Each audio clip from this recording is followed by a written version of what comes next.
negara lain itu udah sampai dianggap sebagai barang yang ilegal, sedangkan di sini wah parah. influencer menjual itu, makanya lo harus baik-baik menentukan siapa yang lo follow di Instagram.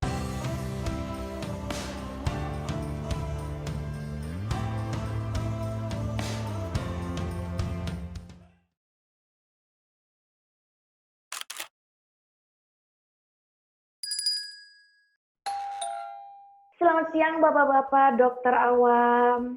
Siang. Selamat siang. Sudah datang ke acara saya pagi ini. Sore ini. Terima kasih sambil ngabuburit ya. Kita akan membahas tentang mitos-mitos corona. Tepuk tangan dulu untuk kita semua. Ya ampun, sepi. Sudah siap untuk menerima pertanyaan dari saya atau belum? Oh iya, saya belum kenalan. Saya kenalan dulu. Nama saya Sarah Tobing. Saya anak baik-baik dan rajin menabung. Oke.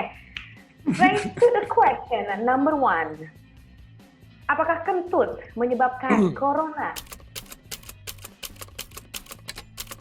Jadi untuk yang kentut dan corona itu sebetulnya awal itu dari ini penelitian ada yang nemuin kalau si corona itu virus SARS-CoV-2-nya itu ketemu di tinja baik tinja orang dewasa maupun tinja anak-anak. Nah, di orang dewasa itu di Cina katanya ketemunya kira-kira 40-50% dari orang yang dirawat dengan corona. Sementara kalau di anak-anak tuh ada berapa kira-kira 20-30% gitulah. Pokoknya intinya ketemu di mereka yang terinfeksi. Jadi selain di saluran napasnya, ketemu juga di saluran cernanya. Nah, gimana dengan kentut? Kalau kata para peneliti mesti diteliti lebih lanjut karena untuk menularkan itu kentutnya itu anginnya itu harus sangat kuat sehingga membuat virusnya itu bisa terbang ke saluran napas kita atau mata atau mulut. Yang mana itu sulit? Gitu. Yang mana itu sulit karena Masa sulit, Dok? Kita kan pakai underwear, terus kita pakai abis itu dilapisin lagi sama celana. Nah itu kalau kata para ahli itu udah jadi masker, semacam masker sebenarnya buat saluran yang di bawah itu. Berarti kalau misalnya kentutnya nggak pakai celana, kemungkinan tertular coronanya bisa lebih besar, kan kekuatannya lebih besar tuh. Itu perlu diteliti lagi tadi kata orang-orangnya gitu. Baik. Masih diteliti karena masih banyak yang tidak diketahui tentang ini si corona. Iya. Oke. Tambahin aja sih, masih diteliti. Tapi kalau kita pakai celana itu udah aman, nggak ketularan. Benar. Makanya pakai celana, jangan panjang-panjang. Pakai celana ya. Itu penting. Itu dia tips dari Dokter Syafi, kemana-mana harus pakai celana. Kalau nggak pakai celana bisa menularkan corona. Gitu. Oke, jawabannya ditampung ya. Kita lanjut ke pertanyaan nomor 2. Apakah sinar matahari dan iklim tropis membunuh corona?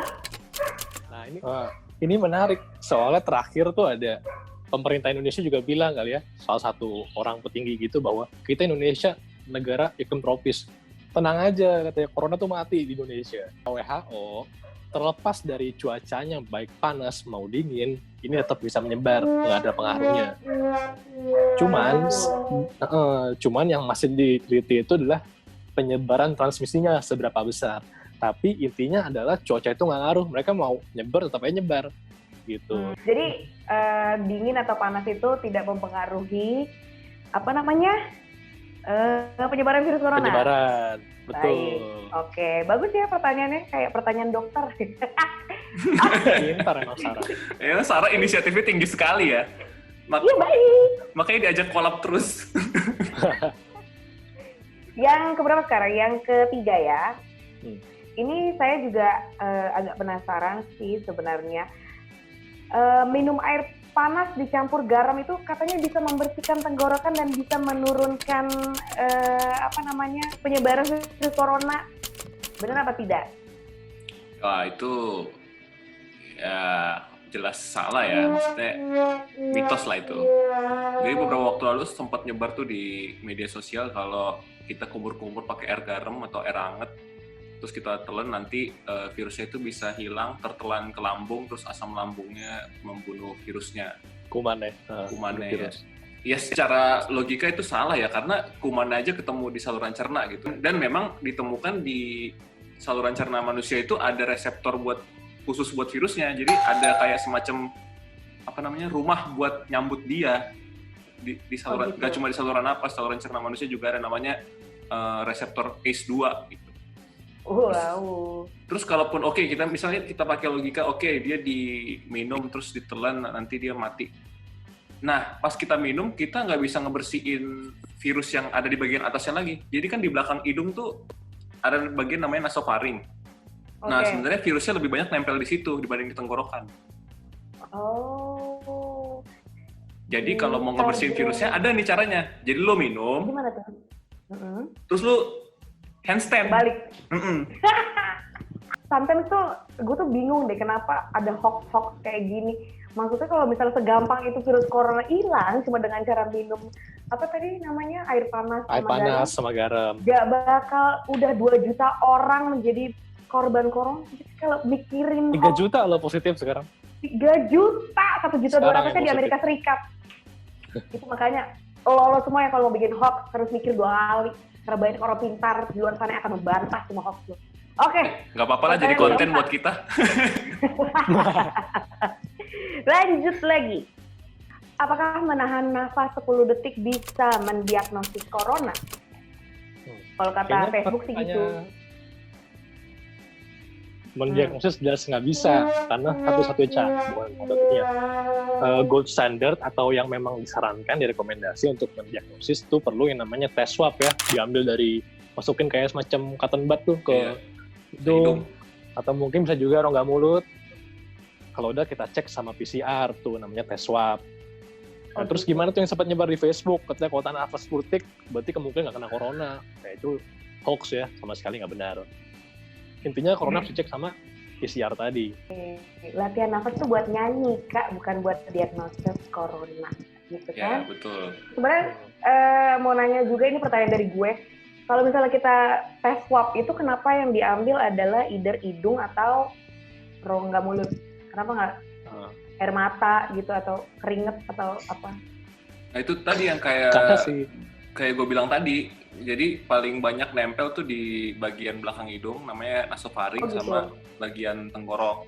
Virus ini kan mayoritas ya, dia itu menyerang paru-paru, sistem pernafasan lah pokoknya. Makanya kenapa yang dikira tuh saluran pernafasan. Karena dia emang yang menyerang utamanya sistem pernafasan. Simpelnya gitu. Gitar jreng. Oh iya benar. Untuk cairan tubuh lain kayak pipis atau kayak air mata itu masih diteliti sih. Oke Bapak, terima kasih atas jawabannya. Kita lanjut lagi ya. Sekarang tuh ada yang namanya kalung antivirus itu loh Kak. Tahu kan? Yang dipakai di dada itu Kak. Yang kayak kartu kereta gitu. Itu katanya bisa menangkal virus Kak. Karena bisa kayak gitu tuh hoax atau bukan ya? Artis juga ada yang pakai itu kemarin tuh, gue lihat. Parah, kayak gue kaget. Kalau gitu, dulu Sarah jawab. Sarah dulu deh. Gue sebagai orang awam ya, menganggap itu tuh emang cuma akal-akalan orang yang pengen cari duit aja. Karena kan itu, corona teh kan kita kenanya melalui droplet kan, terus itu kan si kalung itu ditaruhnya di bagian dada. Maksudnya dia bisa mengipas-ngipas droplet apa gimana? Gitu, jadi gue nggak bisa habis pikir sama orang yang membuat itu terus tiba-tiba jualan. Nah itu dari pandangan seorang yang awam. Awalnya itu dari mana ya? Itu perusahaan dari Jepang deh kalau nggak salah. Dia tuh nggak klaim sendiri. Jadi produk dia buat terus dia klaim sendiri. Katanya ini tuh mengandung disinfektan, yaitu namanya klorin dioksida disinfektan. Nah hanya saja itu kalau lu pakai di dekat kalung sini leher tuh kalau kecium itu klorin itu bisa namanya menimbulkan iritasi terhadap saluran nafas. Jadi yang ada bukan yang lu terlindung dari corona, tapi lu malah membahayakan diri lu sama penyakit lainnya nanti. Dan dia nggak bisa membunuh corona, itu udah dibantah. Iya, soalnya desinfektan tuh konsepnya buat permukaan benda mati, bukan buat selaput lendir manusia gitu, nggak bisa. Itu bahkan gue baca kemarin di Thailand sama di Vietnam udah di-ban, udah nggak boleh dijualin lagi. Jadi kalau ada yang make bakal disita sama polisi. Jangan sampai kita malah beli. Di negara lain itu udah dianggap sebagai barang yang ilegal, sedangkan di sini influencer menjual itu. Makanya lo harus baik-baik menentukan siapa yang lo follow di Instagram. Oke, follow gue aja. Follow gue juga dong. Iya, follow Sarah Tobing, benar. Ngomong-ngomong tentang disinfektan nih bapak-bapak, boleh nggak sih kita ngebahas sedikit aja tentang Presiden Donald Trump yang kemarin pidato ya di depan halayak umum, katanya teh kalau misalnya mau sembuh dari virus corona ya kita harus suntik disinfektan nih, suntik di sini, sampai-sampai di negara bagian Amerika Serikat termasuk New York, Michigan dan juga Texas itu tingkat keracunan orang-orangnya naik 85% dalam waktu 18 jam. Tolong. Silakan. Tolong. Waktu Dong, tempat silakan. silakan untuk Taufik. Ya itu mungkin dia pas ngomong ini kali, menurut gue sih slip Habis of tonjok. tongue lah. Slip of tongue kan. Oh, slip of tongue. Iya, Kira tonjok disinfektan. Ya terus sebenarnya kan dia memang udah terkenal dengan ini ya, ucapan-ucapan yang kontroversi ya. Nah yang ini gue nggak nyangka ada aja ngikutin. Baik. Dan memang udah udah dilaporkan sama CDC, baik CDC maupun WHO, diulang terus berkali-kali bahwa memang desinfektan itu tidak untuk membersihkan kuman yang sudah masuk ke tubuh manusia. Kalau udah masuk ke tubuh manusia, bukan desinfektan lagi solusinya. Gitu. Doa. Ya doa, ya kan. Apa tuh? Terus abis Oke. itu dibantu dengan pengobatan kan. Jangan cuma Harus doa ada doang, tapi kita usaha, harus kan? berusaha. Iya. Iya, harus ikhtiar loh. Kita lanjut lagi ya ke pertanyaan selanjutnya. Apakah virus ini bisa menyebar via seksual dan anal? Kalau menurut gue secara teknis enggak, tapi kalau misalnya kita berhubungan seksual kan ada pertukaran cairan tuh Oh. antara droplet dari orang pertama dan orang Kenapa kedua. droplet? Orang ketiga. Kan Oh iya. gitu loh. Kamu kayak nggak tahu deh. Jadi kayak jat gitu. Tapi kalau misalnya dari cairan seksualnya kayak enggak deh. Tapi dalam proses nguleknya itu mungkin ada droplet yang saling bertukar. Pensiun gue. Iya. Sarah aja. Sarah awam. Sarah awam. Jadi Gimana betul. nih lu jangan bener Iya, nggak gue? Betul dong, betul. Oh, benar. Benar. Oh, baik. Jadi transmisi penyebaran COVID itu melalui droplet tadi ya. Jadi bukan melalui makanan, bukan melalui air mani atau maupun cairan seksual lainnya tuh enggak. Transmisi utama tuh melalui droplet. Karena sampai sekarang juga belum ada bukti atau laporan bahwa bisa ditularkan melalui seksual kayak gitu. Ada tambahannya apa lagi dong? Ya kalaupun bisa menular lewat seksual itu mungkin karena memang pelanggaran physical distancing. Jadi kan ketika melakukan aktivitas seksual pasti ada, karena kan jaraknya kan pasti kurang dari 1 meter kan, nggak mungkin lebih dari 1 meter kan. Nggak ada jarak, pas Tergantung. nempel. Bener. Nah itu bisa terjadi pertukaran droplet tuh pas aktivitas Benar. di bawah 1 meter. Nah Betul. ada perbedaan nih kalau CDC bilangnya jarakin 2 meter, tapi kalau WHO 1 meter. Ya kita ambil yang WHO aja lah 1 meter. Gitu. Jadi sebenarnya pertukaran itu bukan dari cairan mani ataupun cairan kewanitaan, tapi dari dropletnya itu. Droplet. Hmm. Baiklah. Terima kasih Bapak-Bapak atas jawabannya. Sambil menunggu jam berbuka, tampaknya pertanyaan saya sudah habis. Wih. Bapak-bapak sudah bergabung dalam acara saya pagi ini, sore ini. Semoga jawaban bapak-bapak bisa menjadi jawaban terang untuk teman-teman saya yang awam dan tidak mengerti tentang ilmu kesehatan dan kedokteran. Terima kasih, selamat bertugas kembali. Saya harap pertemuan kali ini bukanlah pertemuan terakhir. Amin. Amin. Corona bisa hilang dari muka bumi ini. Amin. Sar, pertanyaan terakhir buat lu.